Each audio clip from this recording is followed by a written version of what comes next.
Here's a question from Sandy, and she also asked it right at the beginning before we really got into the working session. Personal space. Personal space.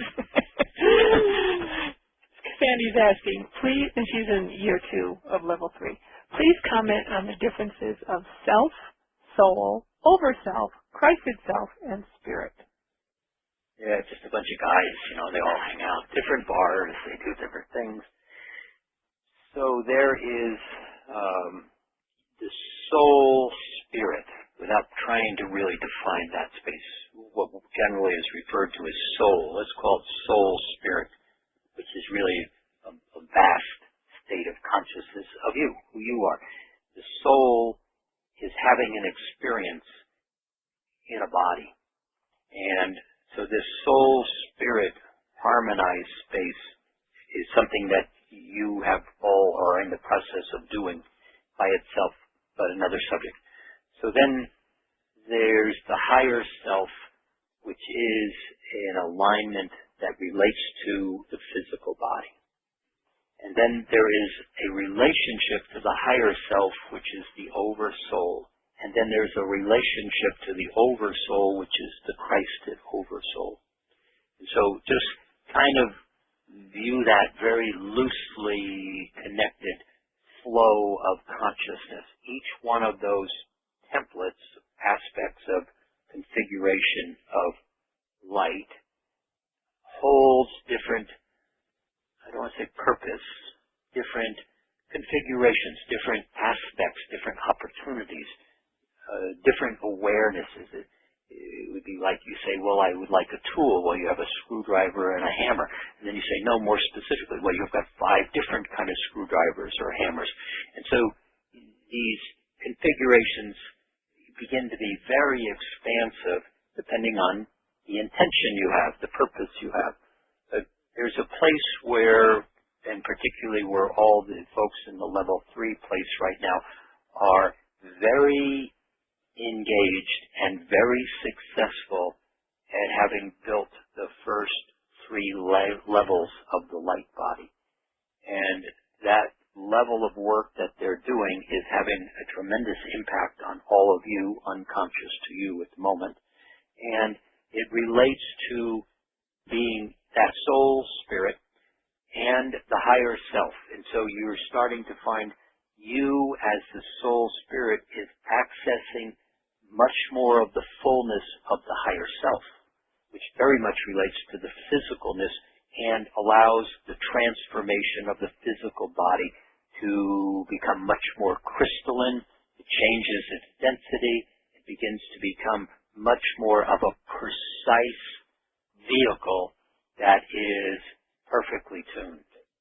Doesn't have to die, doesn't have to break, doesn't have to end.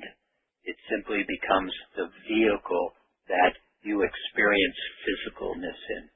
But as that's happening, you begin to start to draw from the non-physicalness of the oversoul and the non-physicalness of the Christed oversoul, which plays in that Christed aspect of creator. And your ability, the reason these attention points that we just played with are so important is because you can hold multiple attention points in multiple dimensions, in multiple layers of consciousness simultaneously. But as you begin to just simply know presence, in that sense of power of love, and certain or quiet, you become all of that as one. It's not like, oh, there's so many things. You just be it. You get out of the way in thinking.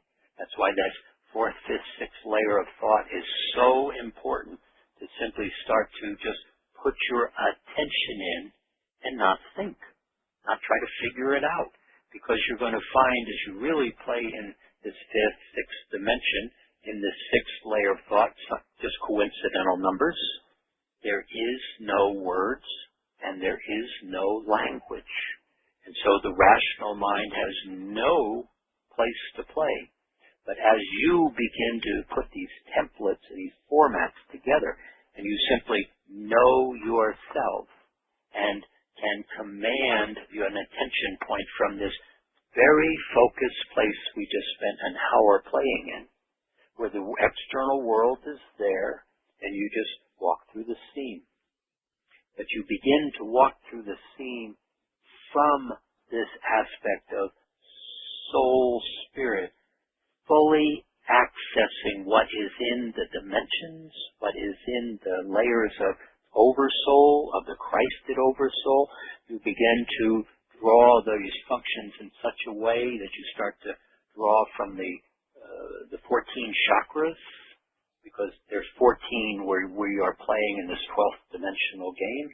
You start to simply, it's like sitting in your room where I just have had you, and I said, notice the room, but don't go there. If I said window, you know exactly where the window is. Door, chair, carpet, plant, ceiling, light. You don't have to move at all. You are fully aware of every one of those attention points, but you didn't move one bit. And so then it's like, well, can you create more light in the room? And you think, light switch, turn on, and boom, light turns on. Or open the window so there's more of a breeze, and the window opens because you can do that. I'm being simple here in my analogy. Same thing here in this space as you begin to operate in these various aspects of non-physicalness. So for some of you, you just got a wonderful piece of information about the etheric body being the creator of the physical body, the roadmap, the blueprint. And so as you begin to have access without all the need to think and figure out and worry and effort, you start to find that that etheric body holds a higher frequency of light. The physical body begins to now have a template to follow. It's not as nervous. It's not as engaged in, what's going to happen. And so the reason I started out by saying the world around you is really about to change is not a message of, oh my God, what do I do? It's simply, okay. And one of the words I was kind of challenged with at the beginning when I said, things change, is I really wanted to say it's time to get serious about this. You have to get serious now. Like, really, come on, pay attention. This is all happening. But without the effort, without the worry, without the drama, without the sky's falling, with none of that. But the message really is simply quietly hold yourself here. And you begin to command without effort. And so it really is start to pay attention, because this is going to get much more visible, but it's not a problem. And particularly as you hold this space, you are now beginning to, many of you that are, what that group that's in front, on the front edge of all this, the live group is doing is I almost want to say unbelievable. Because it's very hard to believe, because it's so amazing what is beginning to be experienced. But they are influencing you.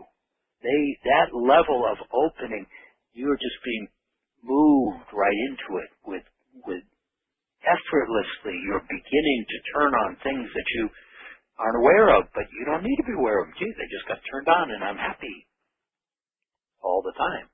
Wouldn't that be nice? But that's what's happening. And so that group in the front has a purpose. The group in the level 3 right now have a purpose. Those of you who are playing in level 2, you have a different purpose. They're all very much meshed together. But as you begin to move forward into this next levels of this work, purpose is going to become very fascinating for you, because you have a broader and a much more full sweeping purpose you will fulfill in the two groups that are right in front of you. But you can't get there without them doing what they're doing. So it's a wonderful synergy that's unfolding like a symphony being directed and choreographed in such a really remarkable way. Big answer to a wonderful question.